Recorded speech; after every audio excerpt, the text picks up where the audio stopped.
ამერიკის შეერთებული შტატებიდან საქართველოში ავტომობილების იმპორტი შემცირდა, თუმცა მსხვილი ავტოიმპორტიორი კომპანიები ახალი ბაზრების გააქტიურებას და აგვისტო და მსუბუქი მანქანების იმპორტის კანადიდან დაწყებას აანონსებენ. კომპანიებში ამბობენ, რომ კანადურ აუქციონებზე ახალი ავტომობილების უფრო ფართო არჩევანი და მისაღები ფასებია. უფრო კონკრეტულად, როგორია ქართული ავტოინდუსტრიის საშემოდგომო მოლოდინები და ბაზრის ამჟამინდელი ტენდენციები, მარი მელიქიშვილი გვერდება თემის დეტალებით პირდაპირ ეთერში.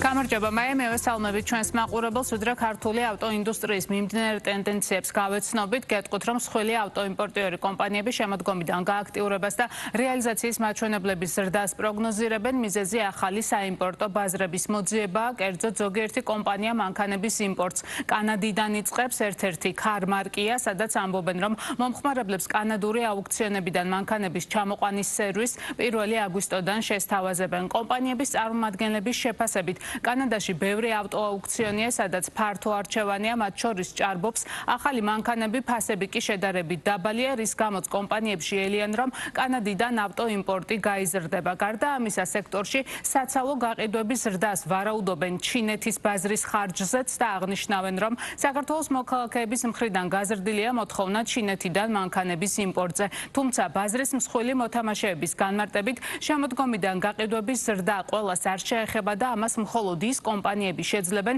რომლებიც განვითარდებიან და სიახლეებს დანერგავენ. მათ შორის, როგორც უკვე აღვნიშნეთ, გააქტიურდებიან ახალი ბაზრების მიმართულებებით. რაც შეეხება ფიზიკურ პირებს, ანუ ქართველ დილერებს, ავტოიმპორტიორთა ასოციაციაში მიაჩნიათ, რომ მათი მძიმე მდგომარეობა არ შემოდგომაზე შეიცვლება და მანქანების რეალიზაცია ისევე გაუჭირდებათ, როგორც ახლა უჭირთ. მეტიც, ასოციაციის ინფორმაციით, ამ ეტაპზე დილერების 60-70% ავტოიმპორტი ფაქტობრივად შეჩერებული აქვს.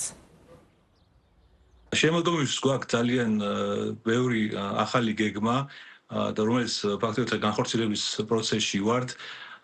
იქიდან გამომდინარე, რომ ავტომობილების არჩევანი, თქვა, დიდი აღარ არის, რადგან ეს შემცირდა ასაკობრივი ზღვარი, ვეძებთ ახალ ბაზრებს და აი მაგალითად კანადის მიმართულება გავააქტიურეთ და უკვე 1 აგვისტოდან მომხმარებელს შევთავაზებთ ავტომობილების იმპორტს კანადიდან.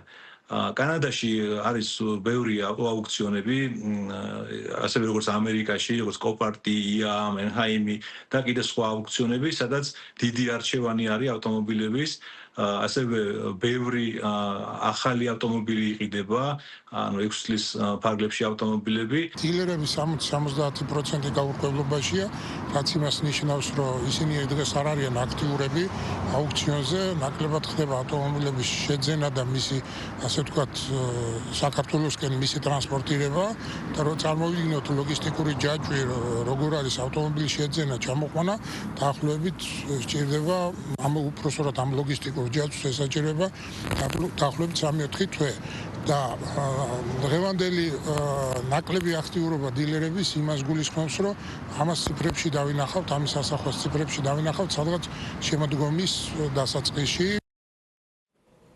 მიმდინარე ზაფხულის ტენდენციები კი ასეთია, როგორც ავტოიმპორტიორთა ასოციაციაში, ისე მსხვილ კომპანიებში ამბობენ, რომ მანქანების რეალიზაცია მნიშვნელოვნად შემცირებულია, ამაზე სტატისტიკური მაჩვენებლები კიდევ უფრო ნათლად მეტყველებს, კერძოდ საქართველოში ავტომობილების იმპორტი 4 წლიან მინიმუმზეა, 2026 წლის იანვარ-მაისში ქვეყანაში 77,054 ავტომობილი შემოვიდა, რომელთა საერთო ღირებულებამ 1,2 მილიარდი დოლარი შეადგინა. აღსანიშნავია, რომ წლიურ ჭრილში ავტომობილების იმპორტი რაოდენობრივად თითქმის 15%-ით, ღირებულებით კი 20%-ით შემცირდა. მონაცემები აჩვენებს, რომ საქართველოსთვის ავტომობილების მთავარი მომწოდებელი კვლავ ამერიკის შეერთებული შტატებია, თუმცა აღნიშნული ქვეყნიდანაც ავტომობილების იმპორტი 17%-ით არის შემცირებული. იმპორტის მაჩვენებლების კლება ცხადია ავტომობილებზე მოთხოვნის ვარდნას უკავშირდება, რაც თავის მხრივ ავტოდილერების შეფასებით გამბაჟების ახალი ტარიფებით არის განპირობებული. შარშანდელ ზაფხულთან შედარებით შეიძლება ითქვას, რომ გაყიდვები საერთოდ გაჩერებულია, რადგან აქციზის მიღების შემდეგ ძალიან იკლო გაყიდვებმა. ზაფხული საერთოდ ისედაც არ არის ხოლმე აქტიური და აქციზის ზემოქმედების შედეგად საერთოდ გავჩერდით. ეხლა ამ ეტაპზე ფასების ზრდა არის, რადგან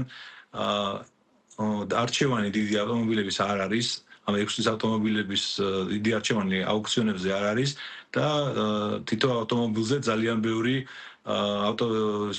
მყიდველი ღებულობს მონაწილეობას და აქედან გამომდინარე ფასები აწეული არის. არის მომართვიანობა ასოციაციის მიმართ დილერები საუბრობენ იმ თემაზე, რომ წარმმნიშვნელოვანი საკითხია ეს, რომ თქვათ ბანკები მათ საქმიანობას ნაკლებად აფინანსებენ, ნაკლებად ხერხდება სამხმარებლო კრედიტის გაცემა.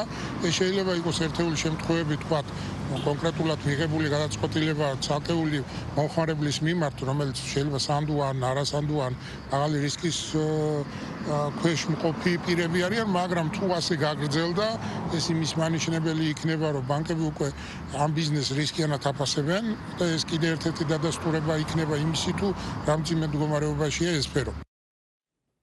აქვე ექსპორტის მაჩვენებლებსაც მოგაწვდით საანგარიშო პერიოდში, ანუ 2026 წლის იანვარ-მაისში საქართველოდან მსუბუქი ავტომობილების რეექსპორტი წლიურად ღირებულებაში თითქმის 25% შემცირდა და 734 მილიონ დოლარს გაუტოლდა.